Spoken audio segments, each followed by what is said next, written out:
पत्रकार साथियों, सबसे पहले आपका धन्यवाद जो हमारी किसानों की आवाज़ जन जन तक पहुंचाने के लिए आप प्रेस कॉन्फ्रेंस में पहुंचे हैं। साथियों, आज जो हमारा मांगों को लेकर एमएसपी खरीद गारंटी कानून, स्वामीनाथन योग की सिफारिशों के फसलों के भाव सहित 13 मांगों को लेकर जो धरना चल रहा है उसका आज 311 दिन हो चुके हैं।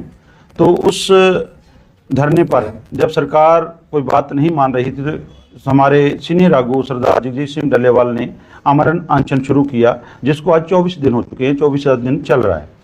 तो आज तक भी सरकार जो मानी हुई मांगे हैं उसके ऊपर जो है सीरियस नहीं है। तो इसलिए आपके चैनल के माध्यम से सबसे पहले हम सरकार को चेताना चाहते हैं भी डल्लेवाल आज एक सोच बन चुका है, पूरे देश से लोग आ रहे हैं। वहाँ हमारे धरने पर खनौरी मोर्चे पर अलग अलग संस्थाओं के सामाजिक संगठन, धार्मिक संगठन और जो कलाकार जगत से गीतकार, कलाकार, राजनीतिक पार्टियों के अलग अलग और सबसे ज़्यादा जो किसान और मजदूर पहुंच रहे हैं पूरे देश भर से, अलग अलग राज्यों से।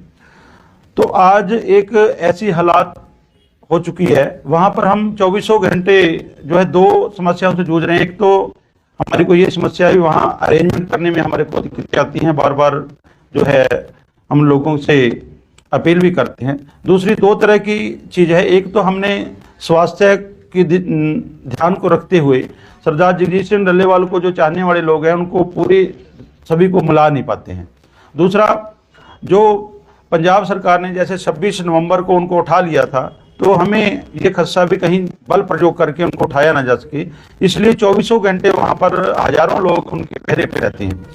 तो आज जो कल था सुप्रीम कोर्ट में जो डेट थी उसमें उन्होंने भी संज्ञान लिया है। हमारे उपराष्ट्रपति माननीय जगदीप धनखड़ ने भी लताड़ लगाई है सरकार को, तो स्थगन प्रस्ताव भी लेकर आई है विपक्षी पार्टियां। इतना जो हमारे डल्लेवाल जी बैठे हैं, आप पूरे देश में नहीं पूरी दुनिया में एक जो उनकी एमएसपी खरीद गारंटी कानून की और डल्लेवाल जी के आमरण अनशन की जो चर्चा हो रही है, लेकिन सरकार भी ठीक नहीं है। तो एक तो हमारे हरियाणा अब बड़ी संख्या में वहां पर जाए, बहुत सारे साथी जा रहे हैं और उनसे जाते हुए उन लोगों से भी अपील है भी अपने रहने के लिए अपना सामान बिस्तर लेके जाए। बहुत सारे लोग राशन पानी लेके जा रहे हैं, उनका भी धन्यवाद। बहुत सारी लंगर की सेवाएं चल रही, उनका भी धन्यवाद। जो साथी जाते हैं, एक तरफ तो हमारे जो सत्ता में बीजेपी है वो हमारी विरोधी है, अगर आज भी इस आंदोलन का समर्थन कराने के लिए घरों से ना निकले तो आप समझो भी आप भी एक सरकार के समर्थन में खड़े हो, किसानों के समर्थन में नहीं हो। तो इसलिए आपके चैनलों के माध्यम से सभी हमारे साथियों को, किसानों को, मजदूरों को अपील करते हैं भी अब जागो, अब करो या मरो की लड़ाई चल रही है। आपका जर्नल सरदार जगजीत सिंह डल्लेवाल तिल तिल कर मरने को तैयार है आपकी मांगों को लेकर। तो आज आप अगर नहीं पहुंचते हैं तो आप जिंदगी भर आने वाली पीढ़ियों को ना तो सवालों का जवाब दे पाओगे, ना अपने आप को माफ कर पाओगे अगर कोई दिक्कत आती है। दूसरी चेतावनी हमारी सरकार को है, सरकार इसको हल्के में ना दे। भगवान ना करे सरदार जगजीत सिंह डल्लेवाल को कुछ होता है, हमने तो प्लान बना रखा है, उससे अगला हमारा जगजीत सिंह हरदोई है, उनकी जो पार्थिव शरीर है वहां रखेंगे, उनका दूसरा साथी बैठ जाएगा। दूसरा कब नहीं मानती सरकार, तीसरा हम बलि देने के लिए तैयार हैं। लेकिन अगर हम जो लोगों की भावना देख रहे हैं, अगर सरदार जगजीत सिंह डल्लेवाल को कुछ होता है तो ये स्थिति कंट्रोल से बाहर हो जाएगी, सरकार को समझ नहीं आएगा भी क्या करें। और दूसरी राजनीतिक पार्टियों और लोगों को भी चेताते हैं, आप इससे राजनीति करने के बजाय आप इस समस्या का हल कीजिए, नहीं तो आने वाले समय में आपको बहुत सारी दिक्कतें आएंगी राजनीति करने में। तो अगर किसी तरह की कोई अनहोनी होती है, उसके बाद कोई उसका रिएक्शन होता है, तो उसके जिम्मेदार केंद्र की सरकार और राज्य की सरकारें होंगी, क्योंकि कई चीजें ऐसी हैं जो हमारे बस से बाहर हो जाएगी, क्योंकि भावना से लोग जुड़े हुए हैं। 16 दिसंबर को ट्रैक्टर मार्च का ऐलान किया था, बहुत बड़ी संख्या में लोगों ने पूरे देश भर में कई राज्यों में बहुत बड़े प्रदर्शन हुए हैं। कल पंजाब का सफल हुआ, हजारों की गिनती में लोग सड़कों पे, रेल के पटरियों पे निकले। आने वाली 23 तारीख को पंजाब बंद का ऐलान किया है, उसमें भी बहुत बड़ी संख्या में होंगे और जल्द ही पूरे देशव्यापी प्रोग्राम भी दिए जाएंगे। तो इसलिए आपके आज से रूबरू होने का यही मकसद था भी जो भी लोग जा रहे हैं वो अपना रहने की व्यवस्था करके जाए। खाने की कोई दिक्कत नहीं है, लंगर चल रहे हैं, 24 घंटे लंगर चल रहे हैं। लेकिन ठंड का समय है, वहाँ रहने के लिए दिक्कतें आ रही हैं, रहने का सामान साथ लेके जाएं। और ऐसा ना हो भी आप जा रहे हो, फोटो खींच रहे हो, आ रहे हो, वहां पे आपने पहरा देना है, आपने ध्यान देना है, वहां पर अपनी हाजिरी सुनिश्चित करनी है। जो हमारे युवा साथी हैं, बहुत सारे युवा जो है काफिलों के साथ जा रहे हैं, वहाँ अपनी ड्यूटियां लगा रहे हैं। रात की ड्यूटियां लगती हैं, दिन की ड्यूटियां लगती हैं, तो लगा रहे हैं। दूध की सेवा निरंतर जारी है, खाने की सेवा निरंतर जारी है। तो हमारा तो आज की प्रेस कॉन्फ्रेंस करने का यही मकसद था भी आज 24 दिन हो गए हैं, शरीर ही शरीर को खा रहा है। कल हमने बाहर जो शीशे या कैबिन बनाया उसमें लाने के लिए हमने अनाउंसमेंट किया, डॉक्टर जब उठाया तो उनको चक्कर आ गया और बीपी एकदम से लो हो गया। फिर हमने रोकना पड़ा, ट्राली में रखा, तो लोगों पे उसी समय भावुक हो गए, आंखों में आंसू थे। फिर हमने जो एलसीडी बाहर लगाई उससे उनके लोगों को चला के उनको दिखाया। डल्लेवाल जी की खुद की इच्छा होती है, हमारे को कहते हैं कि मेरे को संगत जो आ रही है, लोग आ रहे हैं, उनके दर्शन कराओ, लेकिन वे कई बार बेबस होते हैं, डॉक्टरों की सलाह के हिसाब से चलना पड़ता है। जो दूसरा नंबर उनका ये भी रोजाना कहते हैं भी किसी को व्यवस्था की कमी ना हो। हमने टेंट लगाए हैं, महिला बहुत सारी उनके लिए अलग से टेंट लगा रखे हैं, व्यवस्थाएं कर रहे हैं। लेकिन फिर भी हमने जो दो कारण हैं, एक उनके स्वास्थ्य का कारण, जो डॉक्टरों की सलाह के कारण लोगों को मिला नहीं पाते हैं, उसके लिए मोर्चे की तरफ से माफी मांगते हैं। दूसरा, जो हमारी सेफ्टी के लिए जो हमने ट्रालियों का घेरा लगा रखा है, उसके ऊपर वेल्डिंग करके रोक रखा है। इस कारण से कई कारण हैं, दोनों के सब और भी कारण है के लिए इंटेलिजेंस अंदर ना आए। तो कई बार किसी को, हमारे जो वॉलंटियर हैं वो किसी से सवाल करते हैं, उनको भी हम मतलब कहते हैं हमें किसी के साथ कोई जाति ना हो, किसी फिर भी जाने अनजाने में किसी का दिल दुखाओ तो उससे भी हम माफी मांगते हैं। तो हम तो यही कहते हैं, आओ खनौरी पहुंचो, आने वाला समय में इतिहास लिखा जा रहा है भी। लोग कहते हैं भी लोगों को बच्चे पढ़ाकर लोग किसान या कोई दूसरे नेता पीछे रहते हैं। अब तो हमारा जर्नैल जिंदगी और मौत की लड़ाई लड़ रहा है। किसके लिए?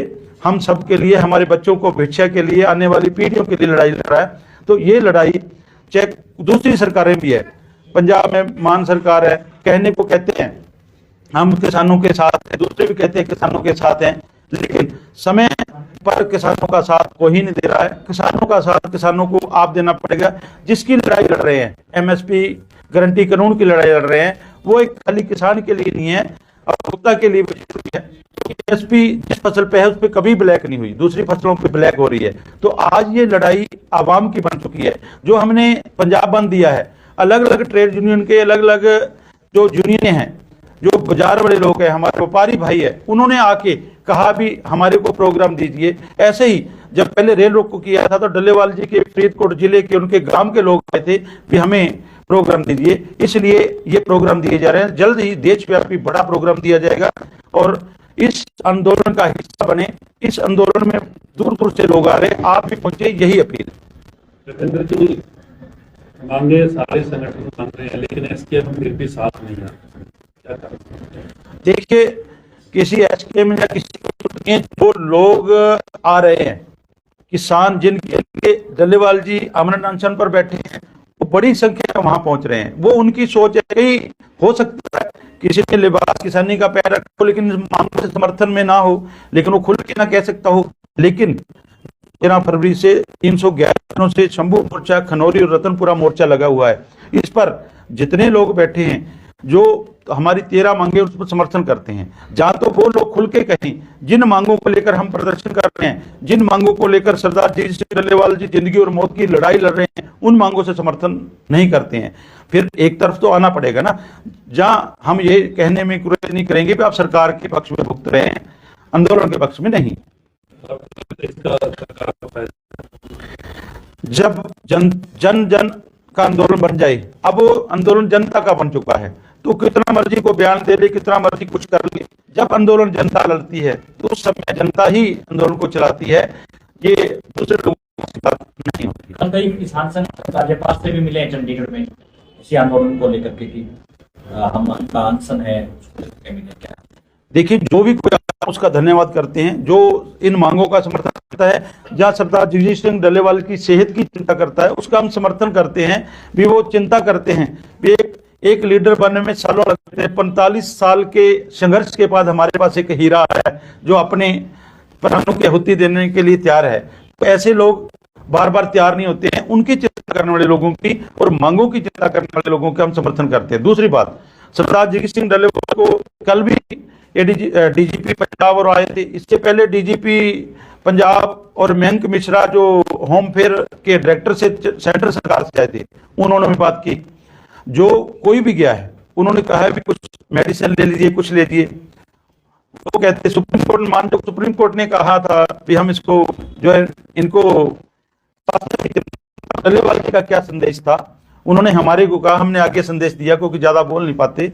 वो कहते भी मैं स्वागत करता हूं, धन्यवाद करता हूं माननीय सुप्रीम कोर्ट का, लेकिन सुप्रीम कोर्ट ये जरूर देखे कि डल्लेवाल अमर अनशन पर बैठे क्यों हैं, उनका मंशा क्या है, किस लिए अमर अनशन पर बैठे हैं। अगर अमर अनशन की उनकी मांगों पर बैठे हैं, मेरी चिंता की बजाय हमारे जो डेली किसान सुसाइड कर रहे हैं, लाखों किसान, 7 लाख के करीब किसानों ने सुसाइड किया है, मैं उनको लेकर बैठा हूं। आगे मेरा कोई बच्चा, मेरा भाई, कोई मेरी बहन हमारे कर्जे से तंग आकर फसल के भाव ना मिलने के कारण को सुसाइड ना करे, इसलिए मैं आपके किसानों की उतनी देर के लिए बैठ रहा हूँ। दलित बात यह भी सामने सुप्रीम कोर्ट ने कहा कि जो आपकी मांगे हैं वो हमें बताएं। देखिए इसमें एक फर्क है। हमने मीटिंग की थी रात, अभी हमारी मीटिंग है, थोड़ी देर में मैं निकल रहा हूँ, मीटिंग है भी। ये कानून जो लाना है एमएसपी खरीद गिनती कानून, उसमें पास होना है लोकसभा में, सभा में। स्वागत करते हैं हम सुप्रीम कोर्ट का। सुप्रीम कोर्ट की कमेटी थी जिसमें जस्टिस नवाब सिंह थे। हम 4 नवंबर को उस मीटिंग में गए थे, मैं भी उसका हिस्सा था। तो उस मीटिंग में आज उसके बाद 43 दिनों बाद 7 को ही ऐलान कर दिया था 26 को हम बैठेंगे। फिर उसके बाद हमारे को चिट्ठी आती है 16 को, फिर 18 को सुप्रीम कोर्ट की कमेटी आपसे मिलना चाहती है। 43 दिनों तक वो कमेटी ने सार नहीं ली। उस समय तक 21 दिन हो गए थे जगत सिंह डल्लेवाल जी को अनशन पर बैठे को। तो वो संवेदन उनकी मतलब सीरियस नहीं मानने उसको भी, इतना बड़ा काम। और उन्होंने हमारे जो माननीय अध्यक्ष थे उसके रिटायर्ड जस्टिस नवाब सिंह, उन्होंने हमारे से कहा था कि मैं बॉर्डर पे भी आऊंगा। तो बॉर्डर से आने के बजाय उन्होंने 43 दिनों तक उसको ठंडे बस्ते में रखा। तो इसलिए ये चीजें गर्व में है क्या होता है। लेकिन हमारी फिर से यही अपील है, हमारी जो अमन अनशन है डल्लेवाल जी का, वो मांगों को लेकर है। जब तक मांगे नहीं मानी जाती, चाहे तो उनके प्राण जाएंगे या मांगे मानी जाएंगी।